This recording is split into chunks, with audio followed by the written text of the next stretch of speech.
자, 손흥민 선수의 튀르키예 이적설이 떴습니다. 페네르바체고요. 아무래도 감독이 무리뉴다 보니까 이전에 사우드링크 났던 것과는 조금 느낌이 다릅니다. 일단은 무리뉴 감독과 손흥민의 관계는 매우 좋음입니다. 맞아요. 손흥민 선수도 무리뉴 감독이 있는 시기 동안에 정말 좋은 활약을 했었고 무리뉴 감독도 손흥민 선수를 정말 많이 애정하면서 그쵸? 특히 얼마 전 유로파리그를 우승했을 때 무리뉴 감독이 축하를 건네기도 했죠. 괜히 무버지라는 별명이 나왔던 게 아니죠. 근데 무리뉴 감독도 우리가 아는 무리뉴는 뭐 물론 재밌는 밈도 있지만 사실 이 감독도 팀 규율을 되게 중요시 여기고 그죠? 뭔가 선수들의 정신력 이런 부분들을 굉장히 중요시 여기는 감독이라고 저도 보면서 인상을 많이 받는데 그리고 그렇게 알려져 있고 손흥민 선수는 성실한 선수고 무리뉴 네. 감독 스타일은 한국 선수들을 굉장히 아낄 가능성이 큰 스타일.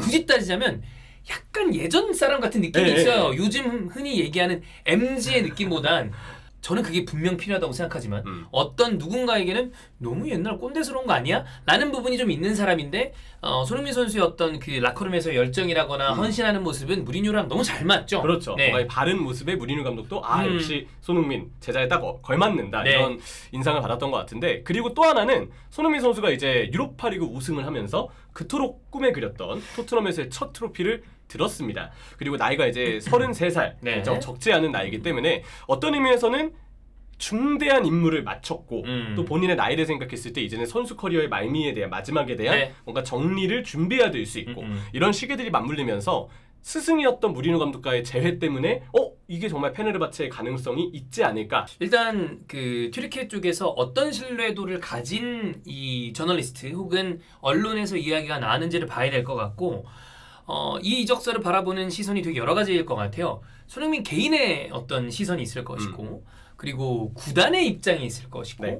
축구적인 입장이 있을 것이고 팬들도 한국 팬들의 시선이 다를 것이고 또 현지에 있는 팬들의 시선이 다를 것이고 여러 가지 좀 복합적입니다. 그렇죠. 자, 그래서 이 상황을 좀 보면 토트넘이 일단 요구하는 금액은 꽤 높습니다. 네. 3천만 유로이기 때문에 손흥민 선수의 나이, 그 다음에 남은 계약 기간을 봤을 때 꽤 높은 금액이에요. 그리고 페네르바체는 아무래도 우리가 유럽 5대 리그에 속해 있는 팀과 똑같은 기준으로 볼 수는 없잖아요. 네. 그러니까 페네르바체 입장에서 이 정도의 큰 금액을 계약 기간 1년 남은 선수에게 그리고 나이가 찬 선수에게 한 번에 지불을 하겠느냐. 근데 그럴 가능성은 아무래도 낮기 때문에 네. 이 이적료는 토트넘이 우리 안 팔 거야 이런 마음으로 좀 제한한 게 아니냐. 그럴 수도 있죠. 많죠. 물론 뭐 튀르키예 구단들이 이적료나 주급에 대해서 꽤 높은 베팅을 할 때도 있습니다만 저도 그 개인적으로 만약에 정말 손흥민 선수를 원한다면 어떻게 보면 그들 입장에서도 대단한 스타 선수를 영입하는 거기 때문에 혹시 또 돈을 장전해서 준비할지도 모르죠. 근데 그럴 가능성이 일단은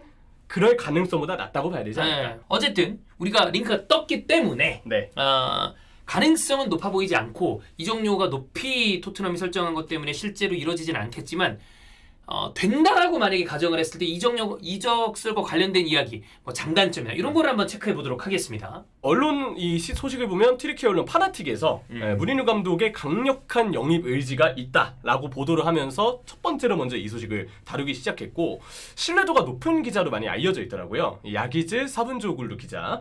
무리뉴와 손흥민이 직접 만났다라는 보도를 했는데 이분이 그래도 신뢰도가 괜찮은 평가를 받고 있기 때문에 토트넘이 요구하는 이적료는 뭐 3천만 유로, 445억 원 정도로 일단은 좀 보도가 됐고 손흥민 선수의 나이를 고려했을 때는 꽤 괜찮은 계약 조건이 되는 거죠. 그리고 무리뉴 감독과의 그 유대감 역시 이런 부분을 우리가 언급하지 않을 수 없는데 일단 손흥민 선수가 무리뉴 감독 체제에서 70경기 29골 25개도 선수 시절 최고의 기량을 사실상 무리뉴 감독 때 보였다고 해도 과언이 아닐 정도의 스탯입니다. 무리뉴 감독의 수비 이후의 빠른 역습, 이 특유의 전술에 손흥민 선수는 너무나도 잘 맞는 스타일이고요. 또 무리뉴 감독의 입장에서 지금 페네르바체를 손흥민 선수와 같은 스타 플레이어를 더 보강함으로써 더 확실하게 바로 우승할 수 있는, 우승에 도전할 수 있는 팀을 만드는 것을 목표로 하고 있을 텐데 그 부분에서 손흥민 선수는 정말 일단 본인 입장에서도 써봤던 선수이기 때문에 위험 요소도 적고 기량에 대한 믿음도 있고 전술에 걸맞는 카드라는 것도 알고 있기 때문에 확실한 카드가 될 것이고요. 손흥민 선수 입장에서도 무리뉴 감독과 재회를 하는 거기 때문에 뭔가 튀르키예 무대에 대한 도전의 의미는 있겠지만 팀이나 감독이 만들어주는 환경은 본인에게 익숙함이 더 클 것이다. 그러니까 이 재회는 서로에게도 메리트가 아주 큰 재회라고 당연히 우리가 여길 수 있습니다. 자, 그러면 어쨌든 무리뉴 감독이 페네르바체 부임을 하면서 페네르바체에 대한 체크를 간단하게 해봐야 될 텐데 뭐 아시겠지만 튀르키예 최대 명문 구단 중 한 명이고 이거는 저희 알파고와 함께 했었던 영상을 보시면 페네르바체가 터키에서 어떤 위치에 있는 구단인지를 좀 더 디테일하게 아실 수 있을 겁니다. 페네르바체는 지금 에딘 제코, 두샨 타디치, 미드필더의 오프레드. 프레드. 오 진짜 오랜만이다. 야, 예. 형님 해주시니까 역시 다르네요. 예. 근데 그때는 제가 목 상태가 좋을 때라 많은 음역을 넘나들면서 했는데 지금 음성이 깨져서 그걸 할 수 없습니다. 프레드 해야 되는데 벌써 삐기 나잖아요. 음성이 좋지가 않습니다. 프레드도 그때에 비하면 많이 힘들어하긴 합니다. 많이 힘들어졌죠. 지금 페네르바체에 있긴 하지만 시만스키 등 강력한 핵심 자원들이 활약하고 있습니다. 무리뉴는 일단 4-2-3 형태를 주로 쓰는 것으로 역시 페네르바체에서도 소개가 되고 있는데 뭐 손흥민 선수에게도 너무 익숙한 시스템이고요. 당연히 왼쪽 윙이나 아니면 최전방 혹은 뭐 약간 아래로 오가는 중앙 형태의 공격수로 기용이 되지 않을까 싶은데 주로 왼쪽 윙이 되지 않을까 싶습니다. 그리고 페네르바체는 갈라타사라이와의 정말 치열한 라이벌 구도에 있는데 이 이스탄불 더비는 미쳤습니다, 여러분.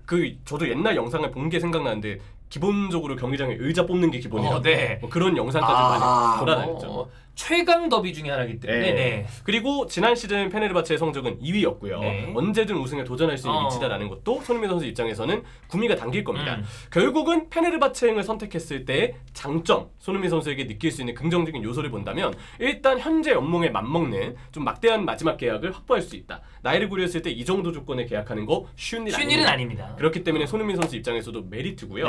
또 무리뉴 감독과의 안전한 재회 이런 점도 플러스가 되겠죠.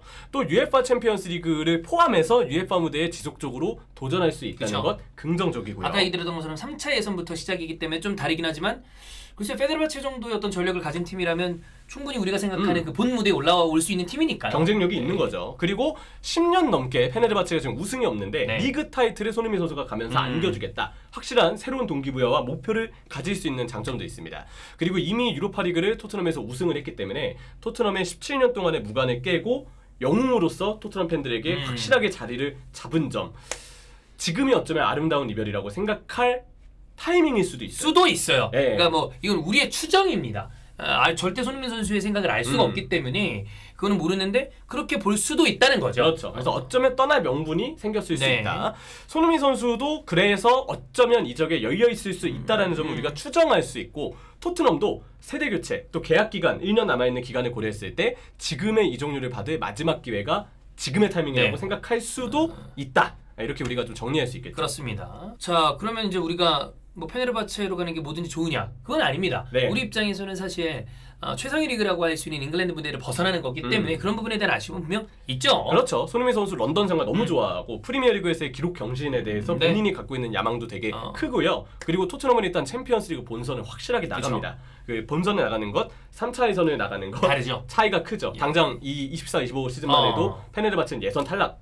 본선 못 가고 예선 탈락이었거든요. 그렇기 때문에 손흥민 선수 입장에서는 당장 프리미어리그 챔피언스리그 무대에 대한 갈망이 이적에 대한 오히려 아쉬움을 느낄 수 있는 그래서 잔류의 가능성도 있다라는 점을 우리가 알 수 있고요. 튀르키예도 평가를 보니까 미디어의 압박이 좀 크다. 뭐 사실 페네르바체는 여러분 김민재 선수가 있었잖아요. 아실 거예요. 팀 그 리그 내에서 구단의 위치가 워낙 공고한 팀이라서 그러면 그만큼 관심도와 주목도가 높고 거기에 대한 비판도 거세게 갈 가능성도 있고요. 그렇죠. 대신 한편으로는 페네르바체를 선택함으로써 지금도 페네르바체 팬들이 김민재를 많이 그리워하거든요.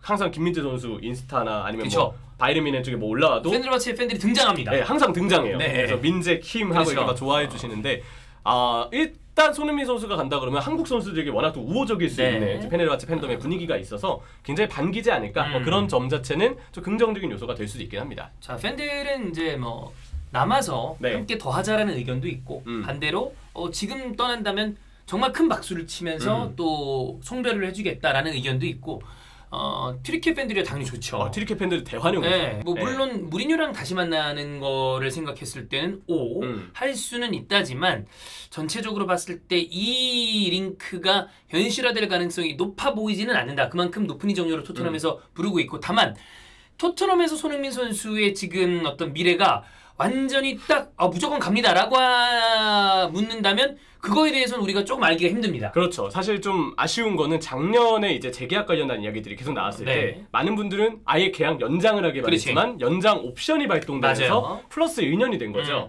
이후로도 토트넘이 정말 좋은 조건의 계약 연장을 제안할지 아니면 이대로 그냥 계약이 끝날지 또 연장을 하더라도 그냥 연장 옵션만 발동을 했지 그치. 아무도 모릅니다. 근데 아무래도 손흥민 선수에게 뭔가 재계약 제한을 추가로 좋은 조건으로 할 가능성은 이제는 좀 적기 때문에 지금 토트넘에서의 어떤 손흥민 선수의 입지보다는 거취가 거취죠. 네, 분명하다라고 말하기, 안정적이다라고 말하기는 좀 쉽지 않은 상황인 게 네, 사실이죠. 그래서 뭐 사실 이렇게 되면 중요한 건 프랭크 감독이랑 이야기를 해서 어떤 방향으로 이 거취에 대한 선택을 할지 네. 굉장히 좀 중요해요. 축구적인 선택도 분명히 포함이 될 것이고, 그래서 프랭크와 함께 이제 다음 토트넘의 세대를 위해서 경험 많은 그리고 클래스 높은 선수가 교두보가 되어 줄지, 아니면 이번 시즌에 이적료를 토트넘에게 안기면서 다른 팀으로 가게 될지, 혹은 내년까지 쭉 뛰고 난 다음에 FA로 어딘가로 떠나게 될지, 아니면 또 그 와중에 레비와 계약 연장을 또 하게 될지, 이거는 우리가 정말 알 수가 없는 상황이라 열어두고 봐야 될 것 같은데, 여전히 저는 토트넘에서 챔피언스리그와 함께 토마스 프랭크 감독의 새로운 어떤 이 토트넘의